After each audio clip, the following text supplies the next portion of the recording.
Wash TV, promoting sustainable development. This is the Youth Avenue right here at the studios of Wash TV channel. And tonight we are going to talk about youth entrepreneurship and innovation.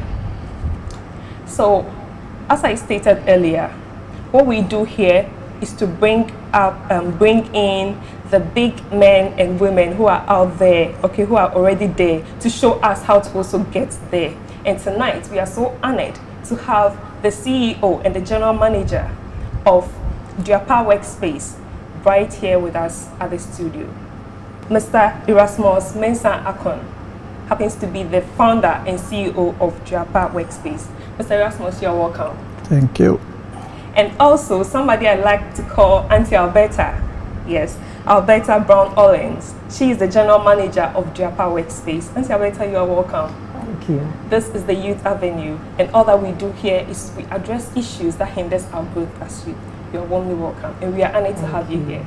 Thank you. Okay. So, in our previous episode, we started a series, something I call a series, okay, on entrepreneurship, youth entrepreneurship, and innovation. And tonight we're going to continue. And so, Mr. Erasmus, I'll start with you. You being the founder and the CEO, can you tell us how you started Upper Workspace and what you do?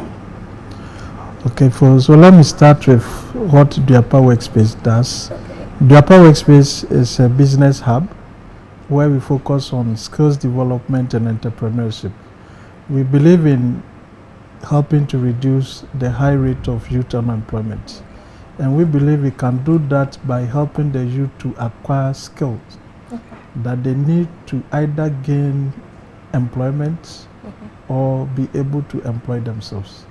So we provide various services in terms of the hard skills and the soft skills. We provide skills training in the areas of fashion design, dressmaking and shoemaking. We do training on mobile app and web development. And then when it comes to entrepreneurship, we provide a host of business development support services that prepares young people to be able to come up with viable business ideas and then launch it to the markets and be successful. We also provide co-working space where young people are able to get well-furnished and very affordable workspace to start their business from. So that's basically what the Upper Workspace does. And the motivation to start the Upper Workspace, let me tell my background. I started as a software developer, developing financial management systems for businesses. Business went well, made some few mistakes, and then it hit me very hard. So virtually the business came down. And then I have to be off for some time and then revive to come again. And looking back, the mistakes that I committed, I learned from them. And then realized that, look, there is the need to support other young people not to make the same mistakes. And so that's how come the Upper Workspace is also there to help young people to adopt best practices in business and be able to survive. So why the choice of name, the Upper Workspace? The Upper Workspace. What inspired it? Yes. You know, a local adage that goes, "You food the upper near piano." So I believe as a young person, if you take up a good course, you will definitely get support. So even for the Upper Workspace, based on the good works we are doing, we are also getting support from other organizations.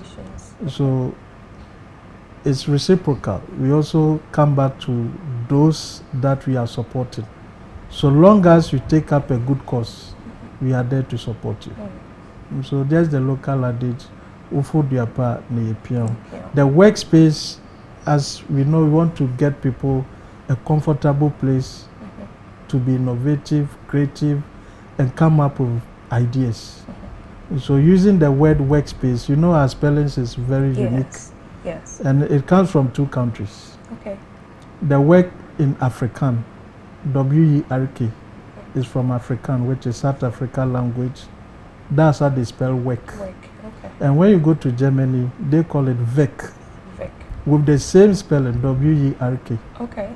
They call it Werk, and it still means work. Mm-hmm. So that's how we wanted to be unique with our name. And so there's a workspace that when you have a good cause, you get support. Oh. Yeah. Okay. Please, when you were talking, you said something about co-working space and business incubation. Can you help us to understand that very well? Yes, for co-working space, you know, one of the major challenges startups face is when you want to start a business and then you have to rent a place. Yeah. Definitely, you are not going to pay less than 2 years rent, which at the end of the day is going to take all your capital from you. So a workspace is a place where all the facilities that you need is available. Okay. And it comes in different packages. We have a shared office. You can have one office and then various desks available that you share the office with other people. You don't pay electricity bill, you don't buy internet data, you don't do cleaning. Wow. Everything is done by the workspace. So you have your peace of mind to focus on your core business. If light goes off, it's not your problem. Yeah. So the workspace ensures that all the facilities, the utilities that are needed for an office to run is provided for the entrepreneur to be able to focus on the core business. The entrepreneur doesn't need to be looking around for a cleaner to do cleaning services, going for painter, going for furniture. The workspace takes care of that. Okay. So you, the entrepreneur, you are able to focus on your business. There are meeting rooms available. If you have to meet a client, you just book the meeting room and then you have your meeting. So it gives you an environment where your client will even give you more respect. Because unlike operating from the house, even though it has certain advantages, the disadvantages are many. You have distractions from family. There are some house chores you have to perform and then you have to be called upon. You can't even send visitors or customers to your house, depend on the area that you live. Yes. But if you are in a co-working space, you share resources together. Yes. A desk, a table, internet, electricity is a shared resource. We make the place so comfortable for you that you get respect and then you get good clients to work with you. Okay. So that's some of the services. But for business incubation, we are looking at developing ideas. Gone are the days if you want to start business, it's just you and your idea. Now the incubation hubs are available that you can go to. Even when you don't have an idea, if you walk to the Upper Workspace, we'll go through a process with you for you to be able to identify an idea to work with. So we work with young people, startups, innovators on ideation, the process of coming up with business ideas. And then when you get the business idea, we'll help you to validate the idea. Okay. So you do a bit of validation and then we'll help you with your go-to-market strategies. Strategies that will help you to bring your product out. You build your prototype, you do some testing. So we help you through all the process so the product gets to the final consumer. Interesting. Auntie Alberta, so in promoting innovation, and entrepreneurship in our local communities, what role does the co-working space and business incubation play? All right, thank you very much. At the Upper Workspace, we say that we are deliberately innovative, which means that no matter the stage you are with your idea, whether you have it or not, when you get there, we excite you, we incite you, we push you to think beyond just your comfort zone. We push you to think of various ways you can do what you want to do that makes you distinct, that will make you different from every other person doing the same thing. No idea comes to one person. The idea you think you got today, 1,000 other people have it. So what will make you stand out is how you package it and how different you are in delivering your product or service. And so innovation is very important to us. It's paramount in the Upper Workspace. And for everyone that steps in there, we make sure that we push you to be as creative as you can, and even beyond what you could ever think or imagine. Okay. You said innovation. Yes, in innovation. Yes. All right. So basically, once we do that, if you came up and said you wanted to sell tomatoes, we will make sure you are not just selling tomatoes as the average person is doing in town, but you're doing it and providing solutions to a wide range of people, to the working mother, to the busy father, to the single mom, to the student on campus, to the one that doesn't like cooking or the one that likes cooking, to the restaurant, to the rig, wherever you need to send your product to or service. We push you to see beyond borders, and then you package it in a way that will suit the various customers. Okay. Definitely, we also let you know that you can't sell to everybody. So we help you to be able to streamline your your client base, your customers. Yes. And then once you've decided on the niche, the people you want to serve, we help you to serve them best. Okay. Yes. Okay, Mr. Rasmus, so with a business incubator like the Upper Workspace, how do you help the startups to develop their ideas and then promote their business? Okay, so we do that in 3 ways. We have training programs, we have mentorship and coaching. And so we have a number of training programs that are lined up. So if you join an incubation, a needs assessment is conducted. Okay. Individually, everybody has different needs. So we look at your idea, we look at your expertise, the experience you have, and then we prepare a needs assessment for you. Based on that, an action plan is developed so that we know if you have 10 people that are in the incubation, the services that will be rendered to each person might differ depending on their needs. So you might be interested in maybe financial management training. Some may be interested in compliance, how to comply with regulatory bodies. You can't be a successful entrepreneur without complying with regulations. Okay. So we help in all these areas. So once the action plan is drawn, then a schedule is available for you to follow. Okay. This date you are coming for training, you are assigned a mentor and a coach. So then it's hand-holding. We don't just sit you in a lecture hall and lecture you. No. It's hand-holding. We look at your needs, we draw a training program for you, and then we top up with mentorship and coaching. And that's where, even if you need a workspace, it is added as a bonus. So I asked the question, and I would like Auntie Alberta to help me answer that. Does DUAPA offer any kind of resources like monetary parts also? Auntie Alberta? I would say yes and no. Okay. To begin with, DUAPA believes that your business does not need money to start. Okay?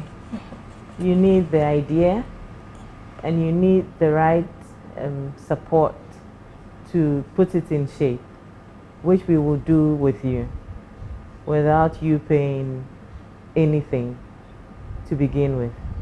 Now, there are 2 options.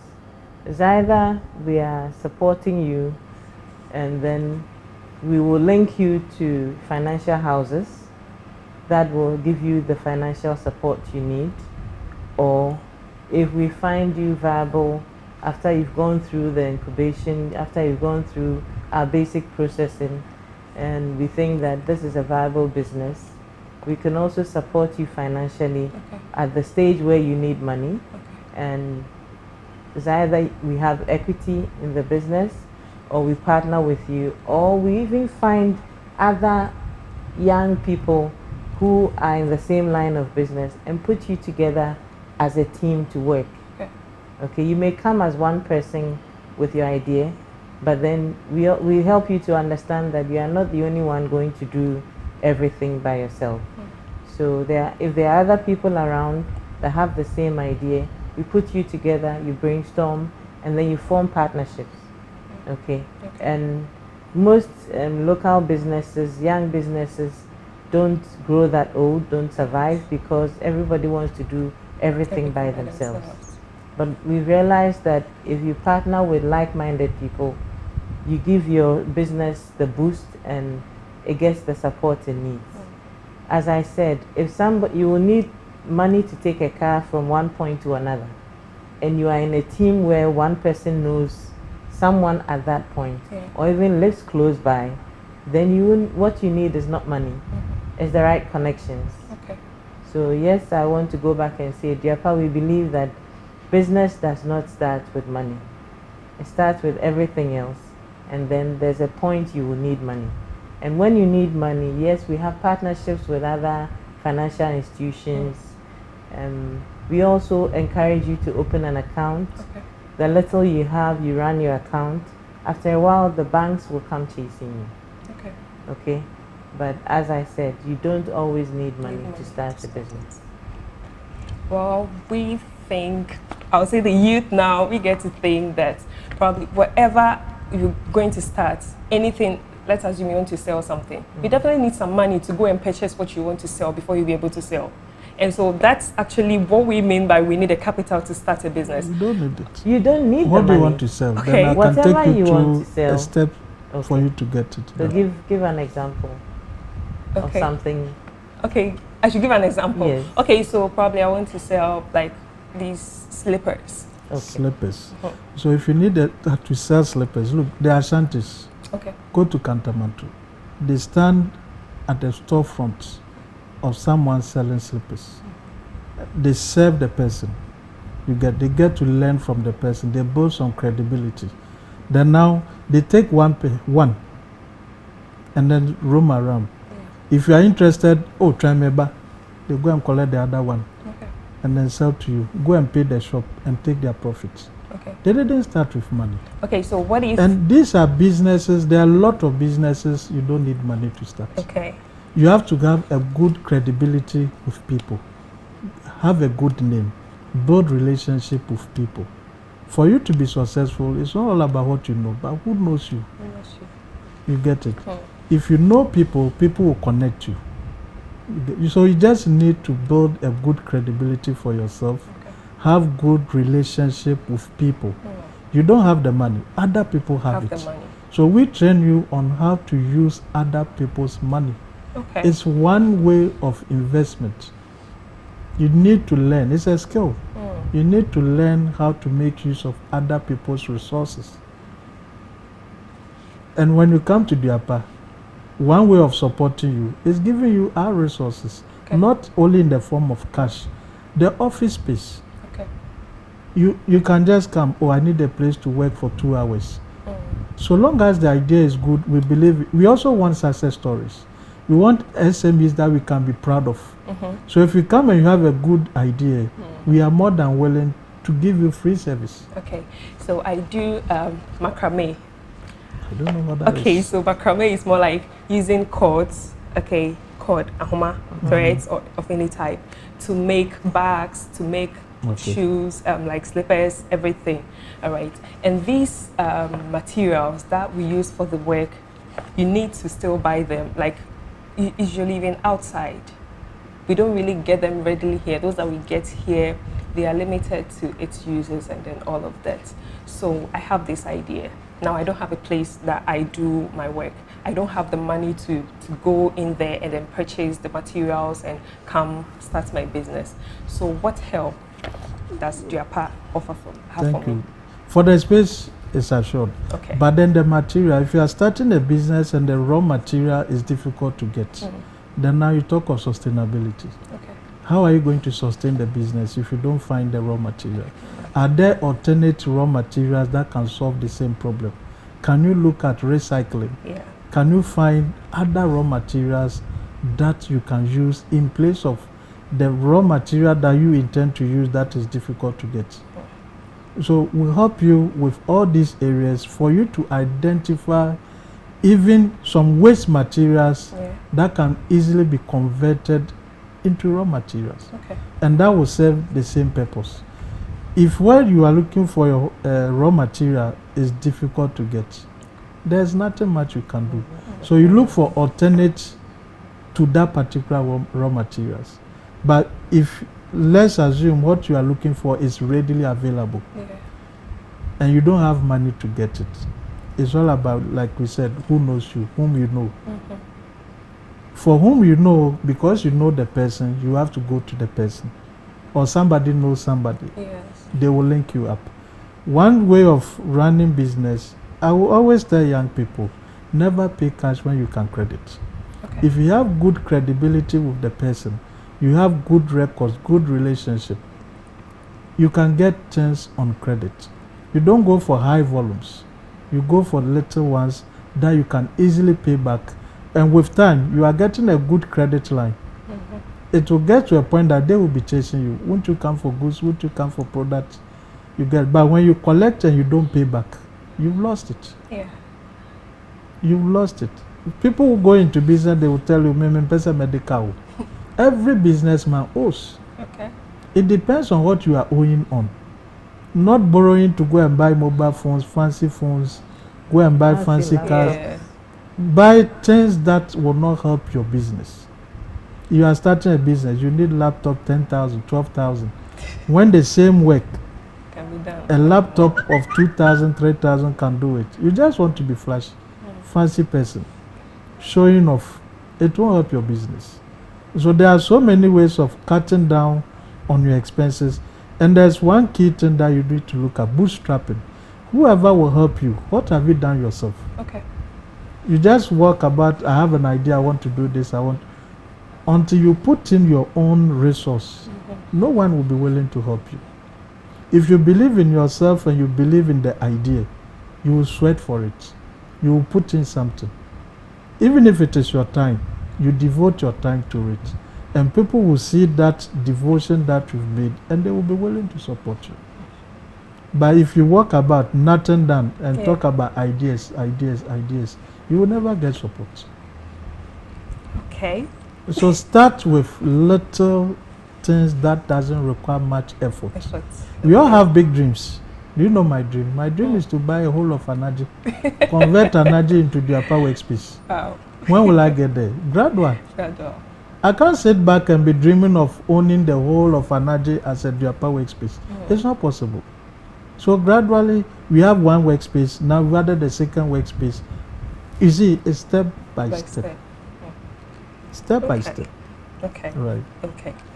Auntie Alberta. Yes, dear. So then, what benefits does the entrepreneur get from co-working space as compared to our traditional working space? From a co-working space, I think he missed one thing. We have a front desk person. So you use the place as your address. Our front desk secretary has your details. In your absence, a client can call. She'll pick your call, receive, collect any information that needs to be left for you. And anytime you decide you will be there once a week or twice a week, if anybody calls, you pick the call as if it's your office, and then schedule your meeting times for the day you have said you'll be there. So we provide free secretarial service, and aside that, you network when you are within a co-working space. You meet all kinds of people doing different things, and you're able to merge, and once you bond with other people, it makes business easier. There are times when people who are into poultry have been there and met with other people doing other things. So they lift their blood meal and give to a piggery farmer who needs the blood meal from the poultry farmer. Sometimes you get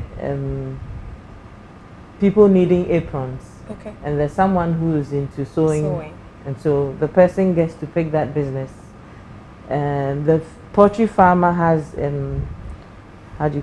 poultry droppings, and is able to sell it to a farmer who has come there on an incubation program. So there's so many advantages in working from a co-working space. Now, aside these ones I've mentioned, You don't pay rent advance. You don't have to worry about utilities. The light is gone off, your internet is gone off. Even if you owe rent, if you're supposed to pay rent and you owe, you still have some breather, because we understand the business, and of course you won't be kicked out as soon as the month is due. You'll be giving some time, especially when we've gone through your business plan with you. We know where you're heading to, and you're following through with the procedures. You'll definitely get there. And there's no way your business will collapse with the hand-holding that we give and with your commitment. If we handhold you and you're still not committed and you're doing a jack of all trades everywhere at the same time, I doubt if you can go very far. So then, Mr. Erasmus, how can entrepreneurs evaluate and then select a good working space? Or how, let me put it this way, how does the entrepreneur know that this working space, this co-working space is actually what I really need and why I should go in for that? Yes, so you need to look at a place that is conducive. One, that will help you to be able to focus on your core business, where all the resources are available. Like you mentioned, electricity, internet, good meeting room, all the conferencing facilities are available. You can hold your Zoom sessions, and it's very flexible. A place where you can pay daily, weekly, monthly, where you are not going to be charged, pay 6 months rent advance, pay 1 year, no.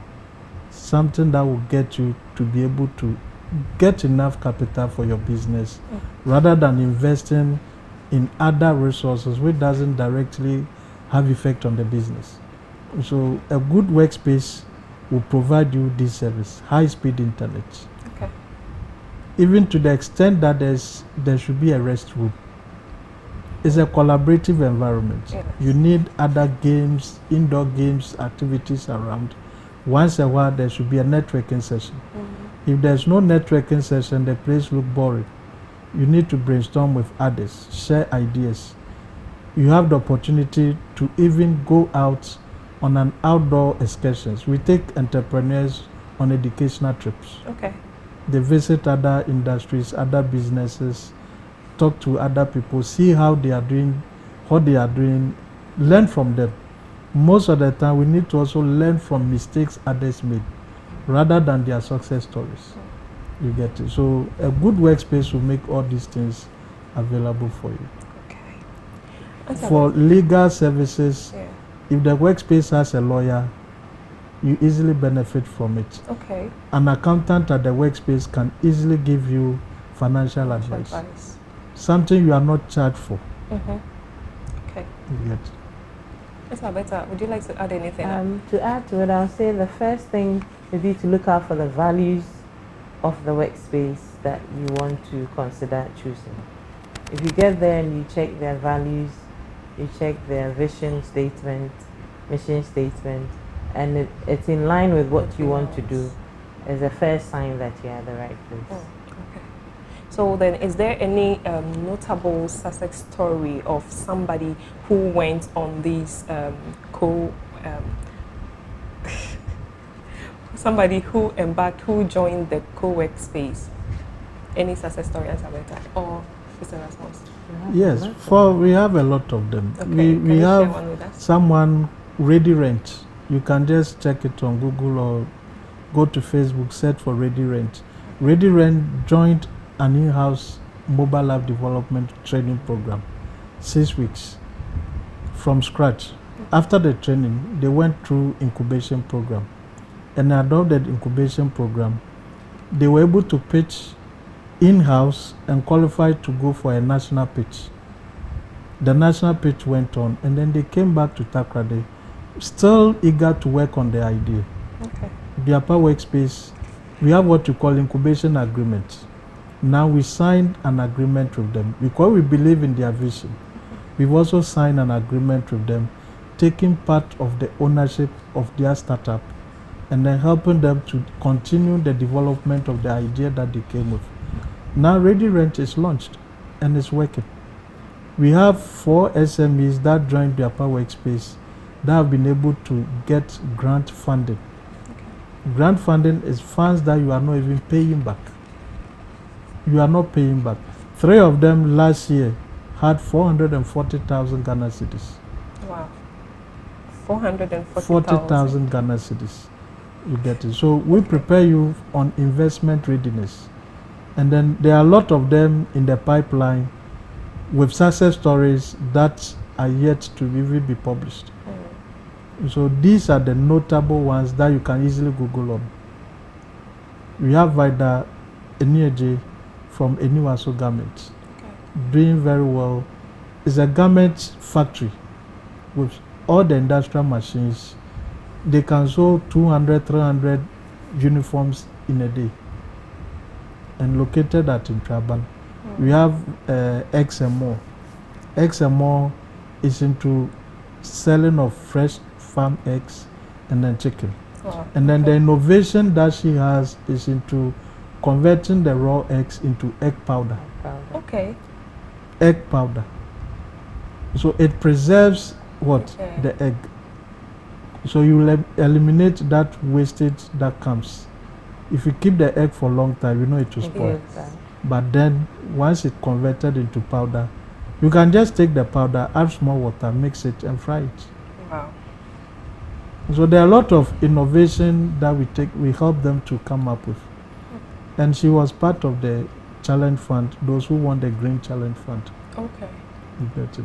We have Devnak. Devnak is into aggregation of plastics. And most of the time people look down on such business, and he's doing very, very well. And he's also part of the winners. Wow. We have Roland Rice. Roland Rice is also a product of the Upper Workspace.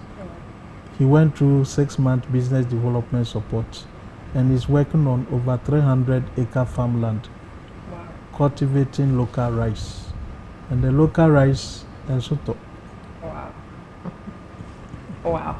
Interesting. Meaning the Upper Workspace has a whole lot in store for us.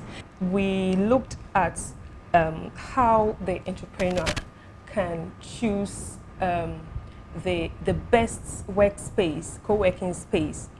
Yes, the factors to look at when you are choosing a workspace. And so right now we are going to look at how the entrepreneur, please, how should the entrepreneur use the resources and then the support given by a co-working space for his or her business?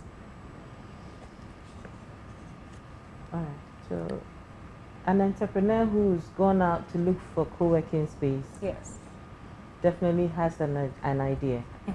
Now, if you go with an attitude of I know it all, I doubt if you can get so much help. You should go with the mentality that you want to learn, you're willing to improve. You should have a bit of the end in view, where you want to get to. okay. And so if you know where you want to get to, well, not all of it, but an idea of where you want to get to, then you can appreciate the help that the workspace is able to give to you. Workspaces are usually built to provide support for entrepreneurs. Yeah. So there's no workspace, I would say, that doesn't know what they want to do, except it's only for rental and not support. Okay. Which is why I said look out for the values of the workspace before you decide where to stay with. Now, when you've done that and they're giving you the support, you need to put value on the time of the people that are helping you. The average Ghanaian attitude, you go to every place late, and we don't put value on what needs to be valued. I think that we need to value our values. I always say, value the values. When you do, you will know that you realize that the people who are pouring themselves into you, they're happy to help you, and they'll go all out to help you. He mentioned Roland Rice. Yeah. Roland Rice would call even at midnight, and he knew that if he called, we'll be willing to help. If he had any assignments, anything to put together, he knows that when he calls, we told him, we are ever there for you to call on us when you need help. And he did use the time with us to the best that of his ability. And in the end, I'm not surprised he got the amount of money he got. Oh. Other people have also done the same. We give advisory service. Okay. He mentioned Ready Rent. Erasmus mentioned Ready Rent. Yeah. Ready Rent came in as individuals coming to learn mobile app development. Okay. At the end of it, they needed to form teams. And they listened to the advice, looked at the strengths of the other people, and came up with a team. So one person came, another from somewhere else, a third person. Eventually, they formed the team, and by the synergy, now they have a business they can be proud of. Wow. So I believe listening to the advice and valuing the time you are giving is very important. Wow. Mr. Erasmus, how do you see the role of co-working space and business incubators in the near future? How do you see it evolving in the future? Well, I would say for now it has come to stay, and even the government's focus is going on the incubators. Okay. There's currently NEIP is doing hub acceleration grants, coming up with a grant system for even the hubs to support the hubs. Normally, the hubs have been supporting startups. The hubs hardly find support. The startups need funding. The hubs also need funding. And the World Bank did a research and realized and recognized the role the hubs are playing in the development of startups. So going forward, there are going to be more hubs. I would say it's been there for long, but to Takoradi, it's like a new concept. So you will see new hubs coming up as we move on, and then we'll see the patronage of young people in the hubs. We are going to see more young people trooping into the hubs. It's happening in Nigeria. The startup sleeps at the hubs, but not in Ghana.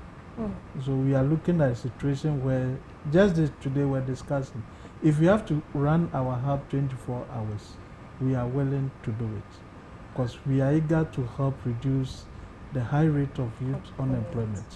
And we can only do that through entrepreneurship. The government cannot provide jobs for everybody. The government cannot. I'm not a politician. I'm an individual, and I believe the government cannot do it. It's up to us to come together, form groups, form teams. Average Ghanaian want to own the business 100%. And that's one of our problems. We don't want to share the business with anybody. Very true. Yet you don't have all the resources to run. So if you come together and you share percentages, you share the benefits and you share the burden together. The burden that will be only on you is now shared by other people. And it makes it so comfortable for you to run. So going forward, we expect to see more participation of the youth in hub activities. You can even attest to the fact that universities now have hubs. Universities have hubs. So hub system has come to stay, and there are going to be more hubs. And then we expect that the youth will find the hub as a place to go to. Go there for business development support. Even when you have no idea, but you have the desire to go into entrepreneurship, any hub will take you on and then help you either to join another group or help you to come with an idea. So how do the entrepreneurs stay motivated and focused, especially during very tough times of starting their business? Because sometimes, I mean, people go all out. Okay, they start, and when the wind blows, I mean, the business collapses. All right, I would say it's all about your motive, for starting anything in the first place. Secondly, it's about finding what you love and doing it. If you love something, you don't get tired of it. So if there's some schools you go, there are children who just hate to sit. So if yours is standing, you find something in line with that. If it's about selling, if it's about training, whatever it is that you love doing, I think you should find something in that line. And when you have found it, make sure that you have the right motive. It's not to dupe people, it's not to not just for the money, but for the satisfaction. Okay. And to provide a service to people. You want to see people happy by meeting their needs. The money will come as you meet their needs. Okay, when people are happy, giving out money is not a problem. But if all you are looking for is money, you will get the money, but not for long. Okay, and so people will be disgruntled because they are not getting the quality of service that they require. They will pay money for some time. After a while, it's a no-no. Even if it's a sibling, it's your mother, your father, they just don't want to go on wasting money. Nobody wants to waste their money. Their hard-earned money, no. So I think that people should go for what they love and develop it. And whilst you are doing that, have the right motive to serve, to meet a need. As you meet the need, the money will come to you. If you want to stay motivated, yes. If I should add up, what I would say is that they should also plan their failure.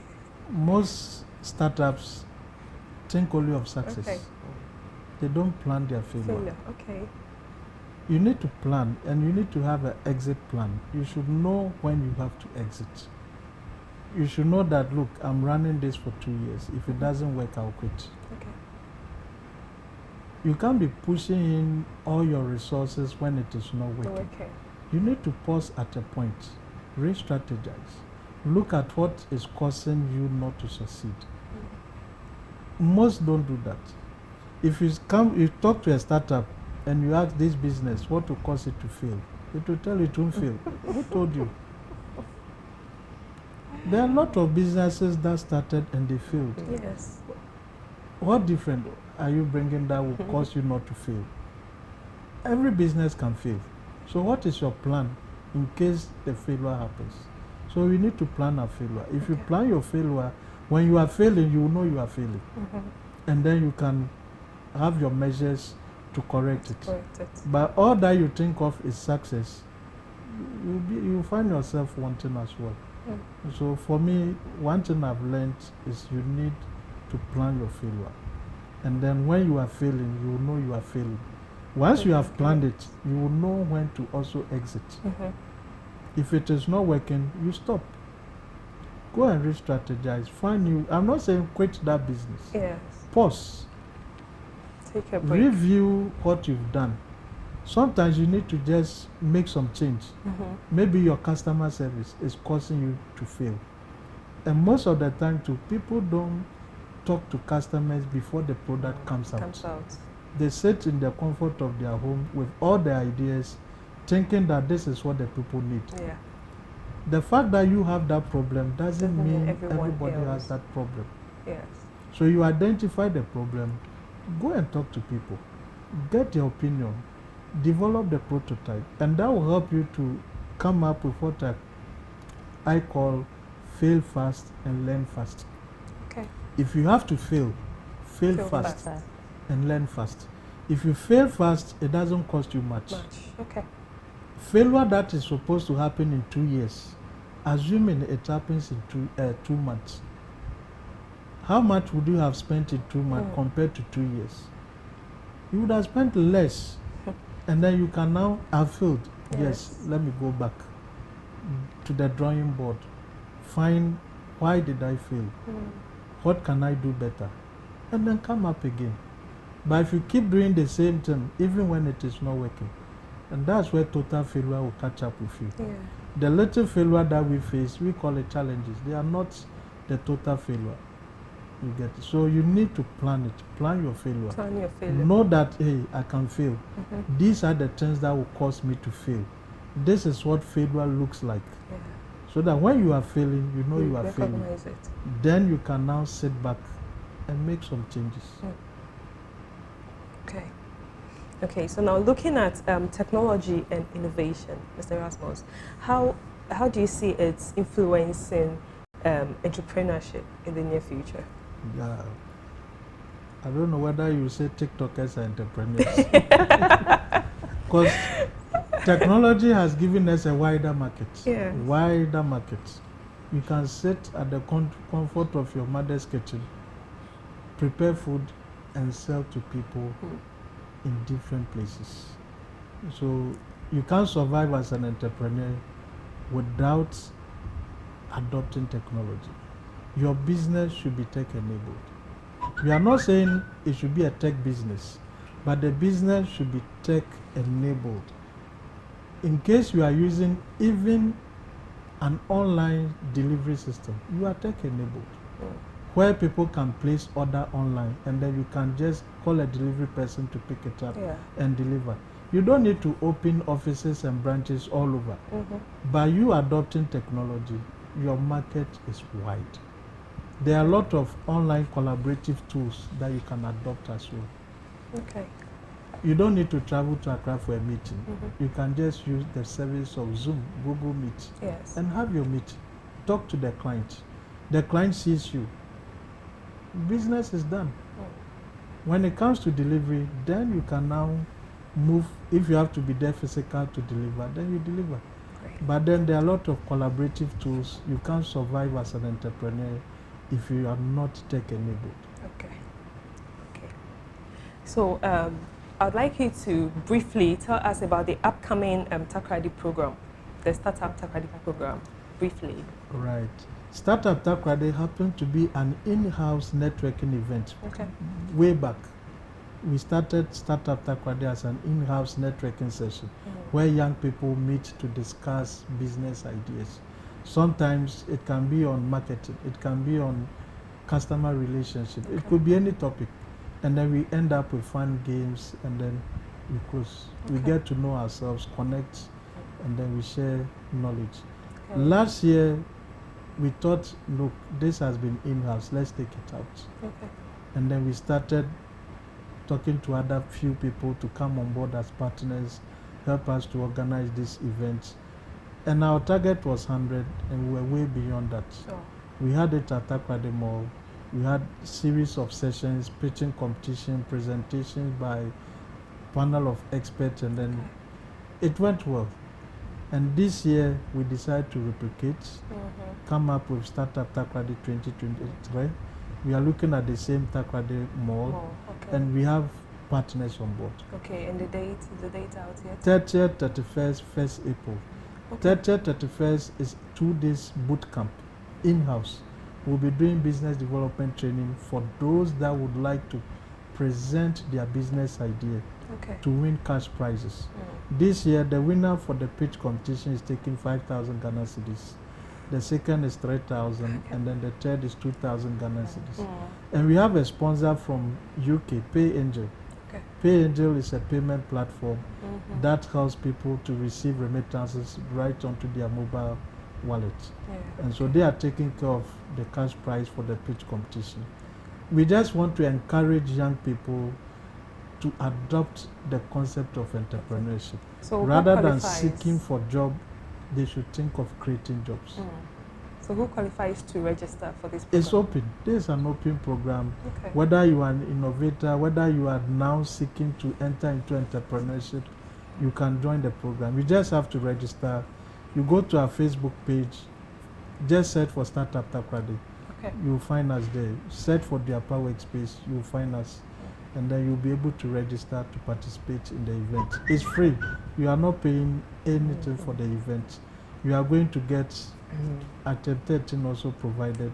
People's favorite. So you are going to learn, have fun, connect with people, listen to experts, listen to people who have messed up in life, and then how they were able to bounce back. And then it serves as inspiration and motivation for others. Auntie Alberta, what will be your advice for people, somebody who is willing to start a business? Starting a business way back in the year 2000, if I had an incubation hub, I would have gone very far. Back then, there were no hubs. And then I made a lot of mistakes. I rented a whole building, spent money and furniture and painting, doing a whole lot. And I don't like seeing one thing, the same thing for so long. So after some years, I needed to refurbish the building, it was a rented building, but I like to treat things that belong to other people like my own. That's me. So I spent a lot of money refurbishing the building, and then at a point I needed to move from Accra to Takoradi. Now all that money I had spent in the building, it wasn't with the consent of the landlord. Okay, so I couldn't even think of claiming it back. I just had to give the house back and then move on. Now, looking at all of this, if I had an incubation hub, I would have been more structured. My business plan would have been more workable business plan instead of there were a few ideas that just jumped in and I jumped at them. But if I had the support of a hub, it would have been far better.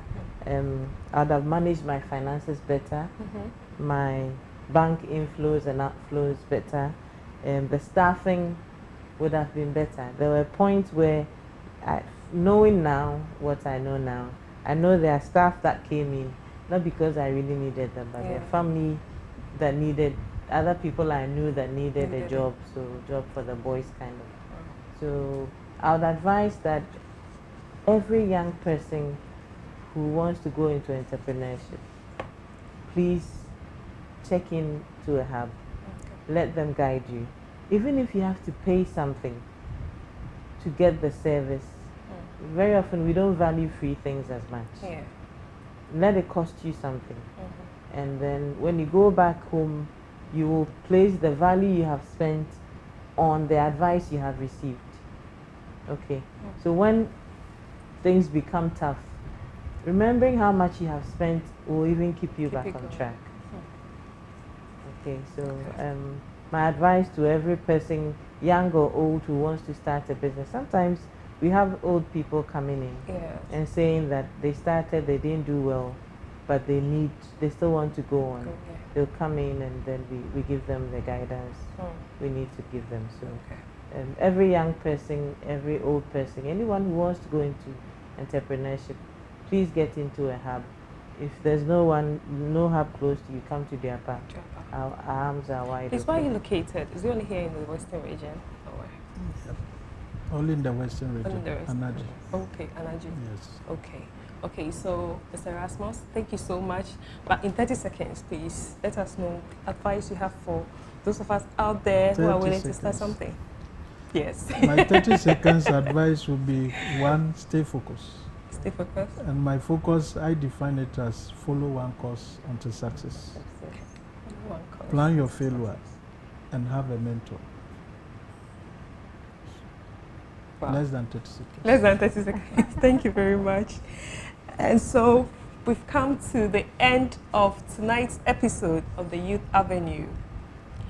Thank you so much, CEO and founder of the Upper Workspace, Mr. Erasmus Mensah Akon, and then the General Manager, Ms. Alberta Brown-Ollens. Thank you so much for joining us here in the studios tonight. We appreciate you so much. I've learned a lot, and I believe my viewers also did the same. Tonight has been insightful. Thank you, viewers, for staying with us. And I would also like to urge you to please, if you have not subscribed to our YouTube page yet, please do so at Watch TV channel, and follow us on all our social media platforms at Watch TV channel. That's on Facebook, Instagram, Twitter, and then on TikTok. We are proudly sponsored by the Center for Volunteerism and Social Transformation. Thank you so much to my producers, my team, to my guests for being here tonight. Until next time, yes, same time next week. See you. Have a good evening.